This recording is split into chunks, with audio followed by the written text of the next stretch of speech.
বিসমিল্লাহির রহমানির রহিম। আজকে আমাদের এই অনুষ্ঠানটি হচ্ছে জাতীয় দুর্যোগ ব্যবস্থাপনা গবেষণা ও প্রশিক্ষণ ইনস্টিটিউট।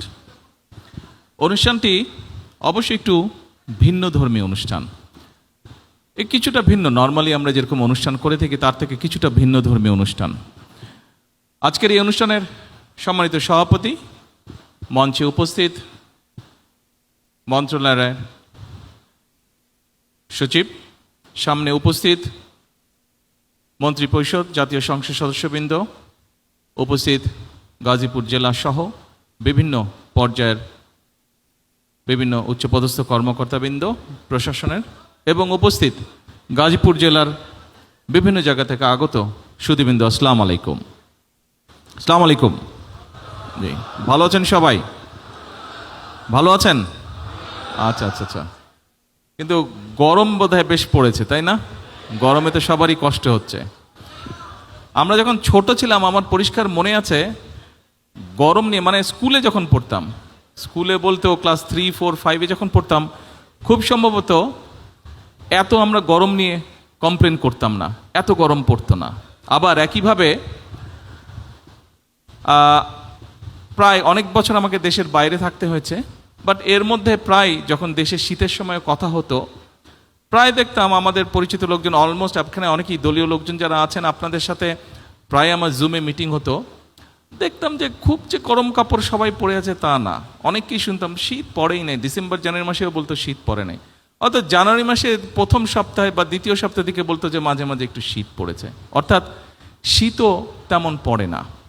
পরিষ্কার আমার মনে আছে, আমরা যখন স্কুলে পড়তাম, আমি যখন স্কুলে ছিলাম, তখন 26শে মার্চের যেই স্কুলে প্রোগ্রাম হতো, স্বাভাবিক আপনারা নিশ্চয়ই অনেকেই করেছেন, 26শে মার্চ আসে স্কুলে একটা সাংস্কৃতিক অনুষ্ঠান হতো। আমার পরিষ্কার মনে আছে 26শে মার্চের প্রোগ্রামে যখন রিহার্সেল দিতাম স্কুলে, সেই সময় কিন্তু সোয়েটার পরে থাকতাম, শীত থাকতো। মানে আমার বয়সী যারা আছেন তাদের নিশ্চয়ই এরকম এখানে মনে আছে এরকম বিষয়টি। এখন এই যে দুটো ঘটনা বললাম, গরম এবং শীত, আমরা কিন্তু এই বিষয়টি নিয়ে আজকে এখানে বসেছি। অর্থাৎ আমাদের ক্লাইমেট কিন্তু, আবহাওয়া যেটাই বলি, ক্লাইমেট বলি, আবহাওয়া বলি, এগুলো কিন্তু চেঞ্জ হয়ে যাচ্ছে। আমি যখন এখানে আসলাম, এই অনুষ্ঠানে যোগ দিতে আসলাম, আসার পরে ভিত্তিপ্রস্তর স্থাপন করলাম। ভিত্তিপ্রস্তর স্থাপনের পরে আরও দুটো কাজ করেছি। একটি হচ্ছে একটি তাল গাছের চারা রোপণ করেছি, এবং একই সাথে একটি পুকুরে মাছ ছেড়েছি, পুকুরটা আপনারাও দেখেছেন। আর একই সাথে আরেকটি ছোট্ট অনুষ্ঠান হয়েছে, যেই এখানে স্থাপনা তৈরি হবে, সেই স্থাপনা কেমনভাবে হবে, কী হবে, এখানে আর্কিটেক্ট সাহেব আছেন, উনিও বোঝালেন, এবং আবহাওয়ার সাথে সামঞ্জস্য রেখে এই বিল্ডিংটাকে ওনারা ডিজাইন করছেন।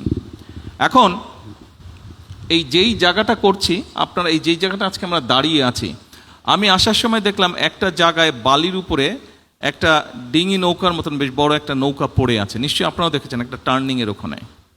আচ্ছা, ওটা দেখে আমার ধারণা হলো, আমি ধারণা করতে পারি, এবং এলাকাটাকে ধারণা হলো, খুব সম্ভবত 20-25 বছর আগে এখানে মাটি ছিল না, এখানে পানি ছিল এই জায়গায়। এই যে এখানে আমাদের গাজীপুরের মেয়র সাহেব এখানে, উনিও মাথা নাড়ছেন যে এখানে পানি ছিল। মনে হয় ছোটোবেলায় ওনারা এখানে সাঁতার টাতার কেটেছেন, এই যে রনিও বলছে এখানে নদী ছিল এখানে।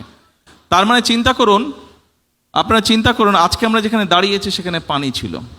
এইখানে এর আশেপাশে যে যেগুলো মাটি ছিল, নিশ্চয়ই অনেক গাছপালা ছিল। আজকে নিশ্চয়ই অনেক গাছপালা নেই, স্বাভাবিক। অনেক বাড়িঘর হয়েছে, যে জায়গাগুলোতে মাটিও ছিল, বাড়িঘর করতে হলে গাছপালা কাটতেই হবে। আমরা এখানে একটা ভিডিও দেখলাম, এই ভিডিওতে খুব সম্ভব একটা ছোট্ট সিন দেখিয়েছে, যেটা বোধহয় খুব সম্ভব কক্সবাজারের রোহিঙ্গারা যেখানে থাকে, খুব সম্ভব সেই জায়গাটা দেখিয়েছে ভিডিওতে। আমার দেখে যতটুকু, আমি যাইনি, বাট দেখে যতটুকু মনে হলো অন্য ছবি দেখে, রোহিঙ্গারা যেখানে আছে, প্রায় 10 লক্ষেরও বেশি রোহিঙ্গা আছে ওখানে, 1.3 মিলিয়নের মতন, মানে প্রায় 13 লক্ষের কাছাকাছি রোহিঙ্গা আছে এত বড় এরিয়াতে। যতটুকু আমার মনে আছে, আমি লাস্ট গিয়েছিলাম খুব সম্ভব কক্সবাজার টেকনাফের দিকে আমি গিয়েছিলাম 2005-06 দিকে গিয়েছিলাম। তার আগে যখন গিয়েছিলাম তখন আমি দেখছিলাম যেই জায়গাগুলো গাছে ভরা ছিল, সেই জায়গাগুলো স্বাভাবিকভাবে রোহিঙ্গাদের বাসস্থান তৈরি করা হয়েছে, অর্থাৎ হাজার হাজার গাছ কেটে ফেলা হয়েছে। কিছুদিন আগে আমি হঠাৎ করে একদিন সকালে পত্রিকায় দেখলাম যে কক্সবাজার থেকে বিচের পাশ দিয়ে একদম উখিয়া পর্যন্ত একটা রাস্তা করা হচ্ছে, একটা বিচ রোড করা হচ্ছে, এবং যে কোনো কারণেই হোক রোডের ডিজাইনের কারণে প্রায় 3000 গাছ কেটে ফেলতে হবে। তো দেখার পরে আমি তারপরে এইটার দায়িত্বে যেই মন্ত্রী আছেন ওনাকে আমি ফোন করে নিউজটা আমি ওনাকে পাঠিয়ে আমি বললাম যে ওদের সাথে কথা বলেন, ডিজাইনটাকে একটু চেঞ্জ করা যদি সম্ভব হয় ভালো হয়, এই গাছ কাটা যাবে না। কি করবে না করবে সেটা তারা ডিসাইড করুক, ইঞ্জিনিয়াররা তারা ডিসাইড করুক, কিন্তু এই গাছ কাটা যাবে না। সম্মানিত উপস্থিতিবৃন্দ, দুর্যোগ আসবে, প্রকৃতির দুর্যোগ, প্রাকৃতিক দুর্যোগ আমরা যেটাই যেভাবে বলি আসবে, আমরা সেটাকে কিন্তু বন্ধ করতে পারবো না, সেটাকে নিয়ন্ত্রণ করার ক্ষমতা আমাদের নেই। কিন্তু এই যে আমি কয়েকটা কথা বললাম, এখানে বেশ কয়েকটি কথা আছে। অর্থাৎ আজকে কেন এই জায়গাটা যেখানে পানি ছিল এখানে মাটি ভরতে হলো, এখানে অফিস আদালত হচ্ছে, স্কুল কলেজ হচ্ছে, হাসপাতাল হচ্ছে, বাসস্থান তৈরি হচ্ছে। অর্থাৎ আমাদের জনসংখ্যা বাড়ছে, এই জনসংখ্যা একদিকে যেমন বাড়ছে, তাদের বাসস্থানের প্রয়োজন। আরেকটা জিনিস খেয়াল করে দেখবেন খুবই জরুরি, সেটি হচ্ছে বাসস্থান তৈরির সাথে সাথে মানুষের স্কুল কলেজ সব কিছু তৈরি হওয়ার সাথে সাথে কিন্তু ফসলি জমির পরিমাণও করছে। বাংলাদেশ একটি জনবহুল দেশ, যেমন দুর্যোগ প্রবণ একটি এলাকা, ঠিক একইভাবে একটি জনবহুল দেশ। কাজে আমাদেরকে অল্প একটু দুর্যোগ হলেই কিন্তু মানুষ ক্ষতিগ্রস্ত হয়, অল্প একটু দুর্যোগ হলেই কিন্তু আমাদের ফসল হানি হয়, আমাদের গবাদি পশু নষ্ট হয়। সেই জন্য আজকের এই অনুষ্ঠানটির মূল যে লক্ষ্য বা বিষয়টি সেটি হচ্ছে আমার ধারণা দুটি। এক, এখানে যেটা শুনেছি আমি, যেটা জানি, যে এই প্রতিষ্ঠানটি তৈরি হওয়ার পরে এখানে আমাদের ক্লাইমেট বা আবহাওয়া যে চেঞ্জ হচ্ছে সেইটি সম্পর্কে রিসার্চ করা, কিভাবে এই বিষয়গুলোকে আমরা ট্যাকেল করব। অ্যাট দ্য সেম টাইম সেটি ভূমিকম্প হোক, সেটি অন্য জলোচ্ছ্বাস হোক, যেটি হোক, সেখান থেকে আমরা কিভাবে আমাদের সম্পদ এবং মানুষকে আমরা রক্ষা করব। যারা কাজ করবে এই কাজে তাদেরকেও ট্রেনিং দেওয়া হবে, তাই তো, তাদেরকেও ট্রেনিং দেওয়া হবে। এখন এই যে ট্রেনিং দেওয়া হবে, 20 কোটি মানুষের মধ্যে আপনি কতজনকে ট্রেনিং দিতে পারবেন? আমি কিছুদিন আগে ভূমিকম্পের বিষয়, বাংলাদেশে গত কয়েক মাসে বেশ অনেকগুলো ভূমিকম্প হয়েছে। আলহামদুলিল্লাহ, আল্লাহর রহমত যে ভূমিকম্প এমন পর্যায়ে যায়নি যেখানে প্রাণহানি ঘটতে পারে। কিছু ইনজুরি হয়েছে, ছোটোখাটো হয়তো হয়েছে, কিন্তু ম্যাসিভ আকারে কিছু নেই। আল্লাহর কাছে হাজারো লক্ষ কোটি শুকরিয়া। এই যে ভূমিকম্প হচ্ছে, এটির একটি অন্যতম কারণ হচ্ছে গুলশান এলাকায়, ক্যান্টনমেন্ট এলাকায়, এই যে এলাকাটি, এখানে আমার পরিষ্কার মনে আছে ছোটবেলায় দেখেছি যে 50 ফিট গেলে, 50 ফিটও যাওয়া লাগতো না, 20-25 ফিট গেলেই বা 15 ফিট গেলেই পানি বের হতো। এখন আমি শুনেছি সেখানে প্রায় 600-700 ফিট নিচে যেতে হয় পানি পাওয়ার জন্য। এবং এটি আপনারা এখানে অনেকেই আছেন হয়তো কম বেশি ডাইরেক্টলি না হলে ইনডাইরেক্টলি কৃষিকাজের সাথে জড়িত, আপনারা এই খবরটা আপনারা জানেন। 20 কোটি লোকের ফসল উৎপাদনের জন্য আমাদের কৃষকরা সারা বাংলাদেশে তারা এই যে গভীর নলকূপের মাধ্যমে পানি টেনে তুলছে। তার ফলে যেটি হচ্ছে, নিচে থেকে আস্তে আস্তে শূন্য হয়ে যাচ্ছে। খুব স্বাভাবিক, নিচটা যখন শূন্য হবে উপর থেকে সেটি ধসে পড়বে, তাই নয় কি? এটি তো স্বাভাবিক ব্যাপার, এটি স্বাভাবিক ব্যাপার। আপনি নিশ্চয়ই জানেন এবং সকলে খেয়াল করেছেন, সকলে শুনেছেন, অনেকবার শুনেছেন। আমরা আমাদের নির্বাচনী যে ম্যানিফেস্টো ছিল, নির্বাচনী যে মিটিং ছিল, বিভিন্ন বিষয় ছিল, সেখানে আমরা উল্লেখ করেছি যে আমরা খাল খনন কর্মসূচি শুরু করব। আমরা সরকার গঠন করেছি আলহামদুলিল্লাহ, এবং আমরা আমাদের সেই প্রতিষ্ঠিত খাল খনন কর্মসূচি শুরু করেছি। 2-3 দিন আগে একজন সাংবাদিক এক জায়গায় বলছে বিএনপি খাল খনন কর্মসূচি শুরু করেছে, এটি তাদের একটি রাজনৈতিক প্রোগ্রাম, এই কোথাও কোনো হিসাব নেই, কিছু না, এটা করতে হবে বলে করেছে। তা আমি খুব শ্রদ্ধার সঙ্গে ওনাকে বলতে চাই, বিষয়টি আসলে তা নয়। এই খাল খনন কর্মসূচির সাথে মানুষের জীবন ওতপ্রোতভাবে জড়িত, এই খাল খননের সাথে কৃষি জড়িত, এই খাল খনন কর্মসূচির সাথে এই ভূমিকম্প পর্যন্ত জড়িত। সম্মানিত উপস্থিতিবৃন্দ, আমরা গত 20 বছরে যে পরিমাণ পানি নিচে থেকে টেনে উপরে তুলেছি, আমাদের ব্যবহার করেছি, এই পরিমাণ পানি যদি আজকে থেকে, বিশেষ করে বর্ষার সময় যে অতিরিক্ত পানি আসে সেটিকে যদি আমরা ছড়িয়েও দেই, মিনিমাম 20 বছর আরও লাগবে সেই যে শূন্যস্থান পূরণ হতে, অর্থাৎ মোটামুটিভাবে রিচার্জ হতে 20 বছর সময় লাগবে। 20 বছরে আপনার জনসংখ্যা আরও বাড়বে, আপনার খাদ্য উৎপাদন আরও আমাদেরকে বাড়াতে হবে।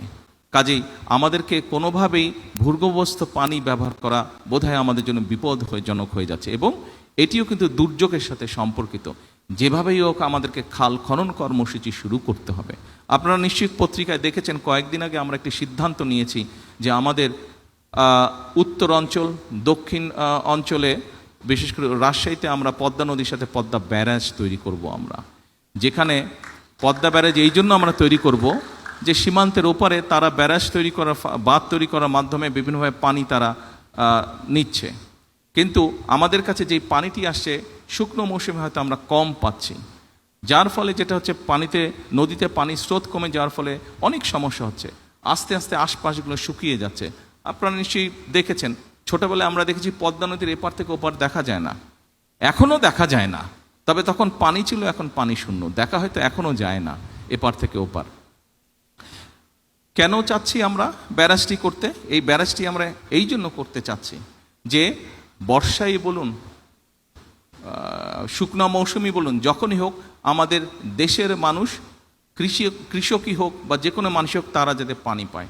আরেকটি ডেঞ্জারাস ব্যাপার হচ্ছে এই ফারাক্কা বাঁধ হওয়ার কারণে যেটি হচ্ছে, ধীরে ধীরে যেহেতু পানির পরিমাণ কম, সেজন্য ধীরে ধীরে যেটি হচ্ছে সমুদ্রের পানি দক্ষিণ অঞ্চলে ঢুকছে, ফলে সুন্দরবন সহ ওই সকল অঞ্চলে যেই সমস্যাগুলো আছে, নোনতার কারণে পানি, নোনতা পানি বেশি পরিমাণে ভিতরে চলে আসার কারণে বিভিন্ন গাছপালা নষ্ট হচ্ছে, যে বিভিন্ন পশু বিলুপ্ত হয়ে যাচ্ছে। কাজেই আমরা যদি সেই প্রেশারটাকে রাখতে চাই, আমাদেরকে এই ব্যারাজটা নির্মাণ করতে হবে, এবং ব্যারাজের মধ্যে আমরা পানি ধরে রাখবো। যখন বাড়তি পানি, বর্ষার মৌসুমে যেই পানিটা আসে, সেই পানিটি আমরা ধরে রাখতে পারবো, যাতে করে সেই পানিটি আমরা আমাদের মানুষের জন্য কাজে ব্যবহার করতে পারি, সেই পানিটিকে আমরা আরও যাবতীয় কাজে ব্যবহার করতে পারি। এবং শুধু এটাই নয়, এটার সাথে আরেকটি সমস্যা আছে, আমাদের ব্রহ্মপুত্রে যে তিস্তা, ব্রহ্মপুত্র তাই না, তিস্তা, হ্যাঁ, তিস্তা নদী যেটি আছে, আপনারা পত্রিকায় অনেকবার দেখেছেন। অনেকে অনেক কথা বলতে পারে, সস্তা জনপ্রিয়তার জন্য অনেক কথা অনেকে বলতে পারে, তবে আপনাদের সকলের সামনে আজকে আমি পরিষ্কার একটি কথা বলে যাই, ইনশাল্লাহ এই বিএনপি সরকার পদ্মা ব্যারেজের কাজেও হাত দেবে, ইনশাল্লাহ তিস্তা ব্যারেজের কাজে হাত দেবে। যারা বিভিন্ন বড় বড় কথা বলছে তাদের দেশে পরিষ্কারভাবে বলতে চাই, এই যে আজকে এখানে দুর্যোগ মন্ত্রী বসে আছেন, এই লোকটার নেতৃত্বেই তিস্তায় বিএনপি কর্মসূচি পালন করেছে, যা বাংলাদেশে অন্য কোনো রাজনৈতিক দল করে নাই। তারা হয়তো বড় বড় কথা বলেছে, গরম গরম কথা বলেছে, কিন্তু কাজ যদি কেউ করে থাকে, ডেলিভারি যদি কেউ করে থাকে, পরিস্থিতি যদি কেউ তৈরি করে থাকে, সেটা বিএনপি করেছে। ইনশাল্লাহ বিএনপি সেটা করবে। এখন উপস্থিতিবৃন্দ, যেই কথাটা আমি বলেছি, দুর্যোগ আমরা থামাতে পারবো না, কিন্তু আমরা যেটা করতে পারি, আমরা দুর্যোগ সম্পর্কে মানুষকে ওয়াকিফাল করতে পারি। আমরা যেটা করতে পারি, আমরা মানুষকে সচেতন করতে পারি।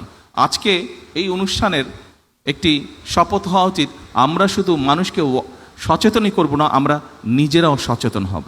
কারণ যেহেতু আমরা দুর্যোগকে থামাতে পারবো না, আসুন দুর্যোগ কোনোটি হলে কিভাবে আমরা মানুষ এবং সম্পদকে রক্ষা করতে পারি, কিভাবে ক্ষয়ক্ষতি কমাতে পারি, নিজেকে কিভাবে রক্ষা করতে পারি, আরেকজনকে কিভাবে রক্ষা করতে পারি, কিভাবে মানুষের সম্পদ রক্ষা করতে পারি, আসুন সেটিই হোক আমাদের আজকের এই অনুষ্ঠানের শপথ। কারণ আমরা একটি গরিব দেশ, এই গরিব দেশে আমাদের সম্পদ কম।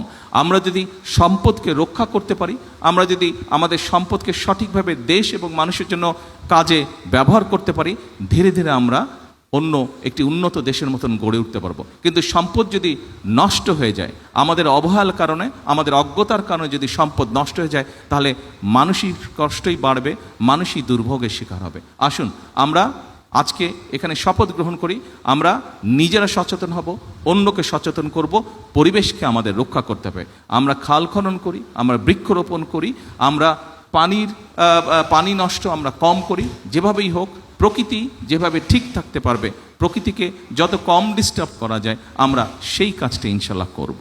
সকলকে আন্তরিকভাবে ধন্যবাদ। আসসালামু আলাইকুম।